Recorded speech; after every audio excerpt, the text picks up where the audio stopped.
నమస్తే, welcome to Nationalist hub. Bharatiya Janata party దేశవ్యాప్తంగా తమ మార్క్ని ప్రతి రాష్ట్రంలోనూ చూపించే విధంగా అన్ని రాష్ట్రాల్లోనూ అధికారంలోకి రావడమే లక్ష్యంగా చాలా వ్యూహాత్మకంగా అడుగులు వేస్తోంది. ఇప్పటికే ప్రధాని నరేంద్ర మోదీ మూడో టర్మ్ ప్రధానిగా బాధ్యతలు స్వీకరించిన తర్వాత ఈ మూడో టర్మ్లో సంచలనాత్మకమైన నిర్ణయాలు ఉండబోతున్నాయని ఎలక్షన్ ప్రచారంలో చాలా స్పష్టంగా చెప్పారు. ఆ దిశగానే అడుగులు వేస్తున్నట్టు స్పష్టంగా కనబడుతోంది. ఇప్పటికే వక్ఫ్ చట్టం అమల్లోకి రావడం కావచ్చు, అండ్ వన్ నేషన్ వన్ ఎలక్షన్కి సంబంధించిన కసరత్తు జరుగుతూ ఉండడము, ఇంకోవైపు భారతీయ జనతా పార్టీ అంతర్గతంగా సంస్కరణల బాటలోకి వెళ్లడము, అండ్ రాష్ట్రీయ స్వయం సేవక్ సంఘ్ 100 సంవత్సరాలు పూర్తి చేసుకుంటున్న సందర్భంగా వేడుకలు, అండ్ ఆర్ఎస్ఎస్ ఇంకో కొత్త తరానికి చేరువ అవ్వడానికి తీసుకుంటున్నటువంటి ప్రణాళికలు, ఇవన్నీ చూస్తూ ఉంటే దేశవ్యాప్తంగా బీజేపీ అండ్ ఆర్ఎస్ఎస్ లేక బీజేపీని సపోర్ట్ చేస్తున్నటువంటి జాతీయవాద సమూహము వీళ్ళందరూ కూడా ప్రతి నిర్ణయాన్ని ఆచితూచి గమనిస్తూ ఉన్నారు. ప్రతి నిర్ణయం వెనకాల జరిగినటువంటి కసరత్తు గురించి విశ్లేషించుకుంటూ ఉన్నారు. రాబోయే నెక్స్ట్ 20-30 సంవత్సరాలకు ఒక ప్రణాళిక సిద్ధం చేసుకునే వెళుతున్నట్టుగా స్పష్టంగా అర్థమవుతోంది. అయితే ఇదంతా కూడా టాప్ లేయర్లో స్పష్టంగా కనబడుతోంది, కానీ గ్రౌండ్ లెవెల్లో మాత్రం చాలా కన్ఫ్యూజన్ ఉంది. పర్టికులర్లీ మన తెలంగాణ రాష్ట్రం కావచ్చు లేదా ఆంధ్రప్రదేశ్ రాష్ట్రం కావచ్చు, ఇట్లాంటి వాటిలో చూస్తే ఆంధ్రప్రదేశ్లో అంటే కూటమి ప్రభుత్వం ఉంది కాబట్టి అక్కడ భారతీయ జనతా పార్టీ శ్రేణుల్లో నుంచి వస్తున్నటువంటి విపరీతమైన వ్యతిరేకత పెద్దగా ఏం కనిపించట్లేదు. కానీ బట్ తెలంగాణలో మాత్రం ఒక రకంగా చెప్పాలంటే తెలంగాణలో కన్ఫ్యూజ్డ్ వాతావరణం అయితే స్పష్టంగా ఉంది. ఈ నేపథ్యంలోనే ఆర్ఎస్ఎస్లోని ప్రముఖులు కావచ్చు, లేకపోతే బీజేపీలోని కీలకమైన నాయకులు కావచ్చు, అండ్ కార్యకర్తలు లేదా జిల్లా స్థాయి మండల స్థాయి నాయకుల నుంచి వస్తున్నటువంటి అనేక ప్రశ్నలని క్రోఢీకరించి అందులో కీలకమైన ఒక 3 ప్రశ్నలు ఉత్పన్నమవుతున్న నేపథ్యంలో వాటికి సమాధానాలు వెతికే ఒక ప్రయత్నమే ఈ విశ్లేషణ. అది నేను ఇప్పుడు చెప్పబోతున్నాను. ఆ 3 ప్రశ్నలు ఏంటి అనంటే, ఒకటి, భారతీయ జనతా పార్టీలో అంతర్గతంగా వర్గపోరు తారాస్థాయికి చేరుకుంటోంది. ఒకరికి ఇంకొకరికి మధ్య పొరపచ్చాలు పెరుగుతూ ఉన్నాయి. అండ్ ఒక నాయకుడు ఇంకో నాయకుడిని దించడానికి లేదా ఇంకో నాయకుడు మరొక నాయకుడి పైన కత్తులు నూరడానికి ఎక్కువ సమయం వెచ్చిస్తున్నారనేది ఒక అంశం. రెండవది, అధ్యక్షుడి నియామకం విషయంలో ఎందుకింత తాత్సారం చేస్తూ ఉన్నారు? ప్రస్తుతం ఉన్న అవకాశాన్ని ఒడిసి పట్టుకొని ఇప్పుడే తొందరగా అధ్యక్షుడి నియామకం జరిగి కొత్త భారతీయ జనతా పార్టీకి ఉన్నటువంటి ఊపిరిని పెంచాలి అనే ఉద్దేశంతో కూడా మాట్లాడుతున్న వాళ్ళు ఉన్నారు. అంటే ఇంతకు ముందున్న పరిస్థితిని మళ్ళీ మనం చేజార్చుకొని ఒక సంవత్సర కాలంగా స్తబ్దుగా మారిపోయిన నేపథ్యంలో అధ్యక్షుడి నియామకం నూతనోత్తేజాన్ని నింపుతుంది అనేది ఒక అభిప్రాయం.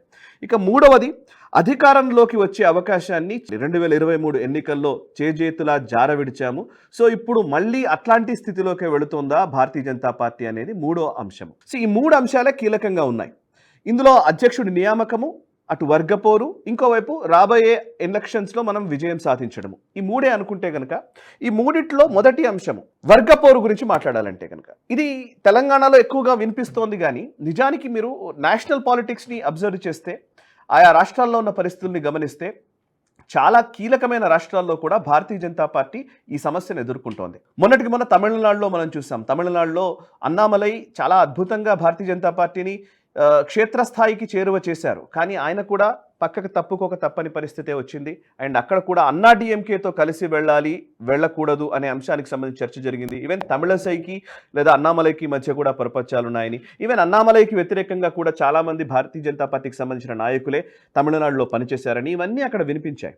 బట్ ఎస్, అదొక అంశం, దాన్ని కొంత ఒక కొలిక్కి తీసుకొచ్చారు. ఇక వెస్ట్ బెంగాల్లో ఇట్లాంటి వాతావరణమే ఉంది. సువేందు అధికారి టీఎంసీ నుంచి వచ్చిన తర్వాత సువేందు అధికారికి కొంత ఎక్కువ ఇంపార్టెన్స్ ఇచ్చారు. ఆయన బీజేపీ ఎల్పీ నాయకుడిగా కూడా అక్కడ ఉన్నారు. కాబట్టి అది ఉన్న టైంలోనే దిలీప్ ఘోష్, గతంలో భారతీయ జనతా పార్టీ రాష్ట్ర అధ్యక్షుడిగా పనిచేసినటువంటి దిలీప్ ఘోష్కి అండ్ సువేందు అధికారికి మధ్య కూడా మధ్యలో ఒక గీతనైతే అడ్డుగోడలైతే వచ్చినాయి. అదొక అంశం ఉంది.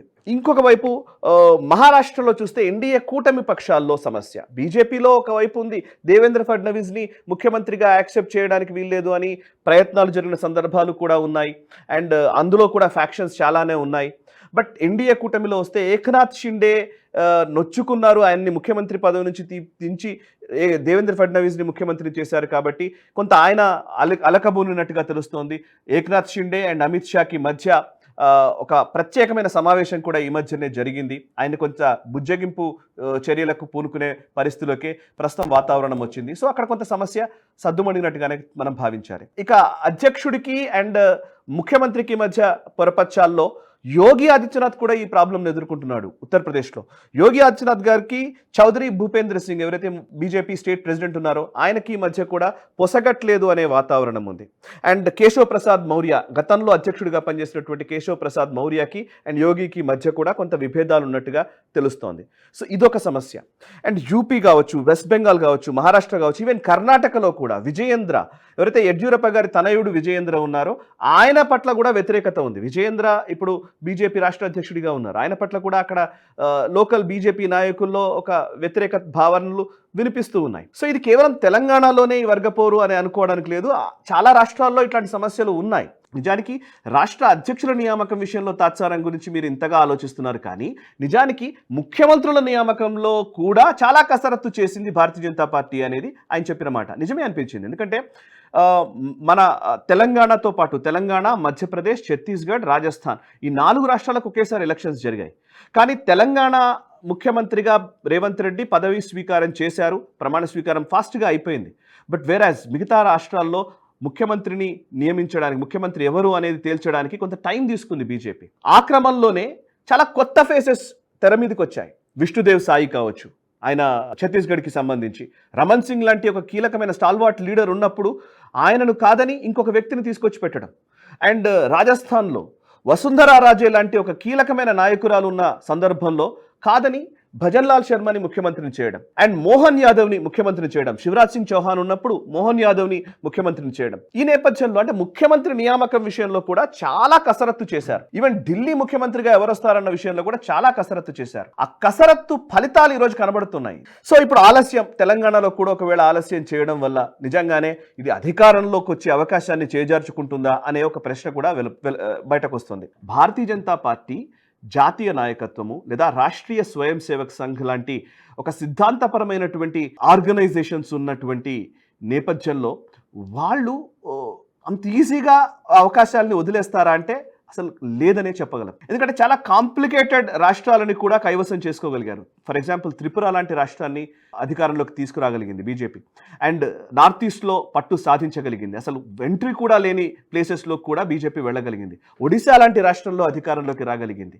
అండ్ ఇంకా చెప్పాలంటే చాలా రాష్ట్రాల్లో, చిన్న చిన్న రాష్ట్రాల దగ్గర నుంచి పెద్ద రాష్ట్రాల వరకు అధికారంలోకి రావడమే కాదు, అధికారాన్ని నిలబెట్టుకుంటూ సంవత్సరాల తరబడి పాలన అందించగలుగుతుంది అనంటే ఈ విషయాలు ఏమీ తెలియకుండా చేస్తుందా అనేది ఇంకో అంశం.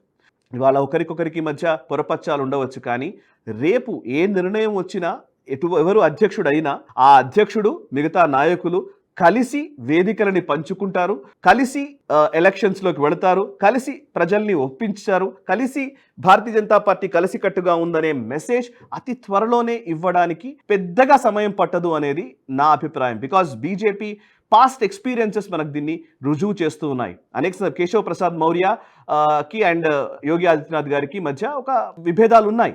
బట్ కేశవ్ ప్రసాద్ మౌర్యనే యోగి ఆదిత్యనాథ్ని గెలిపించడంలో కీలక పాత్ర వహించారు అనేది కూడా ఈ మధ్య కాలంలోనే ప్రూవ్ అయిన అంశం. సో అట్లా చాలా ప్లేసెస్లో జరుగుతూనే ఉన్నాయి.